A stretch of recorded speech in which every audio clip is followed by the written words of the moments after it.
কয়েক দশক আগে ভারতের ইতিহাসে ঘটে এক কলঙ্কজনক ঘটনা। রাম মন্দিরের ধোঁয়া তুলে ভাঙা হয় ঐতিহাসিক বাবরি মসজিদ। এরপর বহু জল গড়ে। বাবরির ধ্বংসস্তূপের ওপর রাম মন্দির বানিয়েছে নরেন্দ্র মোদীর অতি ডানপন্থী সরকার। তবে বাবরির রেশ এখনো যায়নি। পশ্চিমবঙ্গের এক বিধায়ক ফের বাবরি মসজিদ গড়ার ডাক দিয়েছেন। তাই বাবরি ঘিরে ফের আলোচনা তুঙ্গে। আর ঠিক সেখানে দাঁড়িয়েই ফিরছে ইতিহাস। সামনে আসছে বাবরিতে আঘাত হানা বলবীর সিং আর যোগেন্দ্র পালের কথা। বাবরি ভাঙার ঘটনায় অংশ নিয়েছিলেন দুই তরুণ, বলবীর সিং আর যোগেন্দ্র পাল। দুজনেই তখন শিবসেনার সক্রিয় কর্মী। অযোধ্যায় মসজিদে গম্বুজ উঠে হাতে শাবল চালিয়েছিলেন তারা। তবে সেদিনের সেই ঘটনাই তাদের জীবন নাটকীয়ভাবে বদলে দেয়। ঘটনার পর পানিপথে ফিরে বড় ধরনের সংবর্ধনা পান তারা। স্থানীয়দের কাছে নায়ক বনে যান বলবীর ও যোগেন্দ্র। মসজিদের চূড়া থেকে দুটি ইট এনে সাজানো হয়েছিল শিবসেনার অফিসে। কিন্তু বাহবাই যে শেষ কথা নয়, সেটা বুঝতে সময় লাগেনি বলবীরের। বাড়ি ফিরতে ধাক্কা খেলেন তিনি। তার বাবা দৌলত রাম তাকে স্পষ্ট বলে দেন, এ বাড়িতে হয় তুমি থাকবে, না হলে আমি। শেষ পর্যন্ত বাড়ি ছাড়েন বলবীর। স্ত্রীও তার সঙ্গে যেতে রাজি হননি। পুরনো জীবনের সঙ্গে এক ঝটকায় সব সম্পর্ক ছিন্ন হয়ে যায়।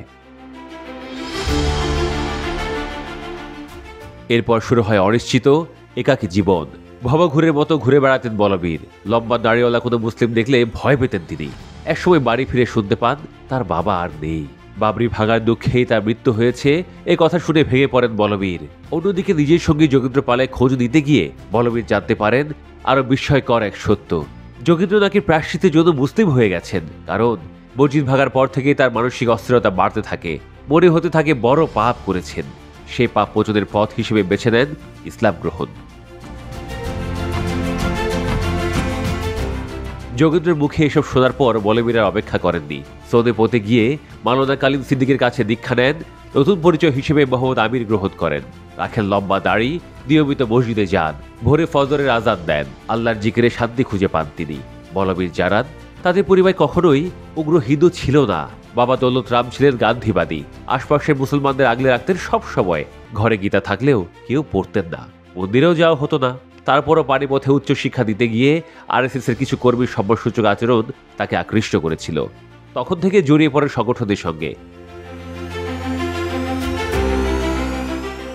রোহতক মহর্ষি বিশ্ববিদ্যালয় থেকে ইতিহাস, রাষ্ট্রবিজ্ঞান ও ইংরেজিতে এবি ডিগ্রি নেওয়া বলবীর কিছুদিন পর বিয়ে করেন। কিন্তু বাবরি ভাঙার পর সে দাম্পত্যও ভেঙে যায়। ইসলাম গ্রহণের পর বলবীর বিশেষ প্রতিজ্ঞা করেন। বলেন, বাবরি মসজিদ ভাঙার প্রায়শ্চিত্ত হিসেবে তিনি ভারতের ভেঙে পড়া 100টি মসজিদ সংস্কার করবেন।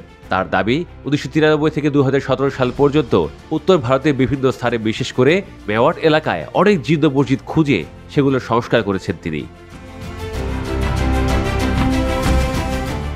স্থানীয় মুসলিমদের সহায়তায় উত্তরপ্রদেশে মেন্ডুর মসজিদও মেরামত করতে সক্ষম হন বলবীর সিং থেকে মোহাম্মদ আমির।